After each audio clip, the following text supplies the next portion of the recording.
쓰던 단어 썼는데. 네, 지내주시죠. 자주 좀 쓰세요. 예, 존경하는 유상범 위원장님 자리에 앉으니까 잘 어울리는군요. 예, 안녕하십니까. 저는 서울 중랑구 갑이고요. 고향이 경북 상주입니다. 그래서 오늘 대구로 제가 국감에 오게 되었다는 말씀드리고요. 와보니 법원이 너무 여기 몇 층입니까? 5층 올라오는데 엘리베이터가 없는 건물이 이 세상에 있습니까? 법으로 엘리베이터 설치해야 되는 거 아닙니까? 옮긴다는 얘기 들었습니다. 또 어느 세월에 옮기고 어느 세월에 지어지나요? 좀 더 적극적으로 행정을 하셔서 많은 민원인들이 오거나 국민들이 올 때 좋은 서비스를 받을 수 있게 고등법원장님 애쓰시겠습니까?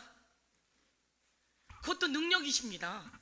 예, 열심히 해보겠습니다. 예, 더 좋은 환경, 대한민국이 위상이 많이 높아졌습니다.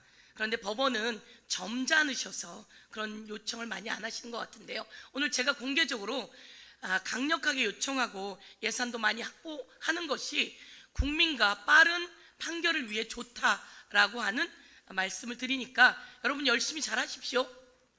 예, 오늘 오다가 이런 소식을 들었습니다. 도이치모터스 관련해서 김건희 무혐의를 검찰이 발표했다고 합니다. 검찰이 참 겁이 없어요. 이제 2년 반도 안 남았는데 참 겁이 없어요. 김건희 대통령 부인에게 무혐의를 하다니요. 참 겁이 없습니다. 관계자들이 모두 다 처벌을 받았습니다.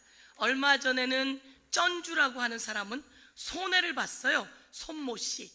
그럼에도 그 사람을 법원에서 방조 혐의로 다시 기소해라 라고 법원에서 판단을 해줘서 방조 혐의로 다시 기소했고, 그래서 그 사람이 형을 받았습니다.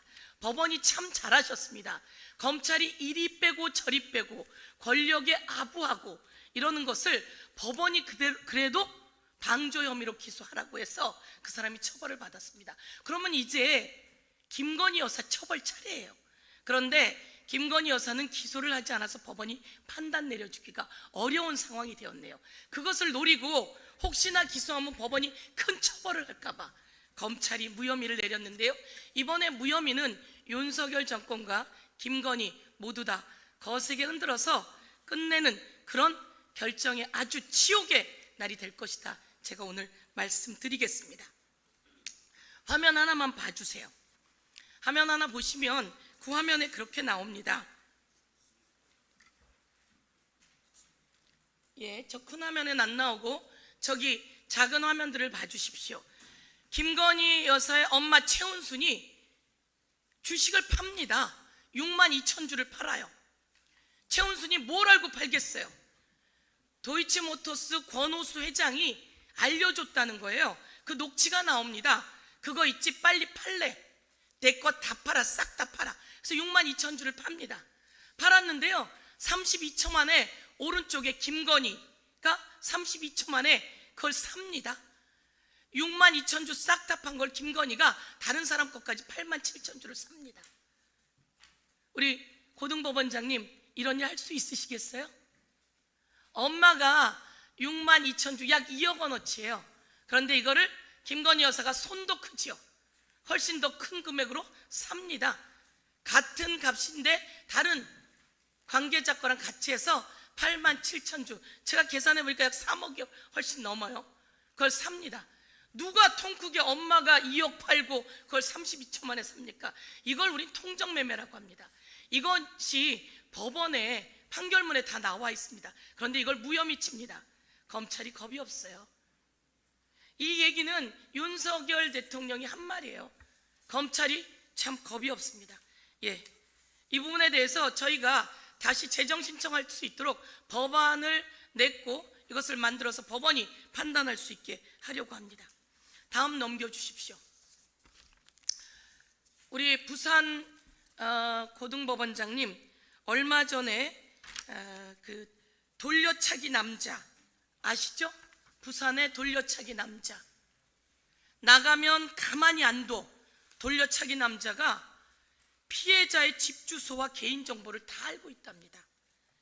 가해자가 주민등록번호나 모든 걸 달달달달 애우고 있으면서 보복하겠대요. 아니 잘 알지도 못하는데 돌려차기를 해서 그 피해자를 실신시켜 놓고 가서 성폭행한 겁니다. 그 검찰이 잘했어요.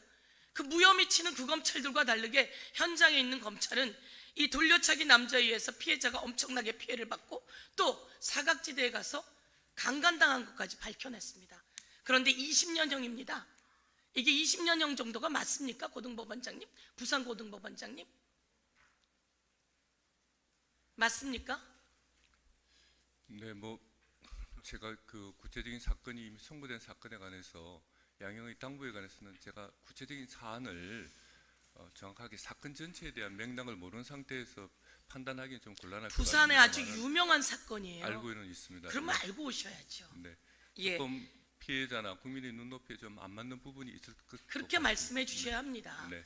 피해자와 국민의 눈높이에 맞지 않습니다. 그런데 이 주민등록번호하고 모든 걸 달달 외우고 있답니다. 부산지법원장님, 민사소송이 들어왔는데 그 민사소송장을 낼 때 피해자가 집 주소도 쓰고 주민번호도 쓰게 되어 있죠. 맞습니까 이게? 제가 형사 수사받을 때 피해자의 주소와 이걸 쓰게 해놔서 그걸 제가 법을 바꿨어요. 19대 국회의원으로 있을 때. 근데 제가 민사법까지는 못 바꿨나 봐요.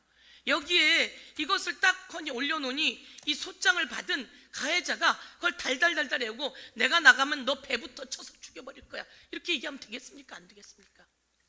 이 부분 저희가 법안을 바꿀 또 법 개정에 들어갈 거니까요. 이렇게 피해자의 보복이 우려될 때는 쓰지 말라고 하셔야죠. 맞지 않습니까? 그렇게 해주시겠습니까? 향후에도? 예, 조금 보충 답변 드려도 되겠습니까? 예, 해보세요. 예, 제가 알기로는 그 사건이 전자소송으로 접수되는 감사반장님 조금 더 네, 답변. 말씀하시죠. 전자소송으로 접수된 사건이었고 현행 전자소송 시스템에서는 전자소송으로 소장이 접수가 되면 법원이 관여할 그 시점이 없이 바로 피고한테 송달되는 그런 상황이었기 때문에 그런 불미스러운 일이 일어났었던 걸로 같고요. 지금 위원님 말씀하시는 그런 부분의 문제점 때문에 법원이 그런 단계에서 개인정보 보호 조치를 할 수 있는 민사소송법 개정안이 내년 7월부터는 시행되는 것으로 저는 파악하고 있습니다.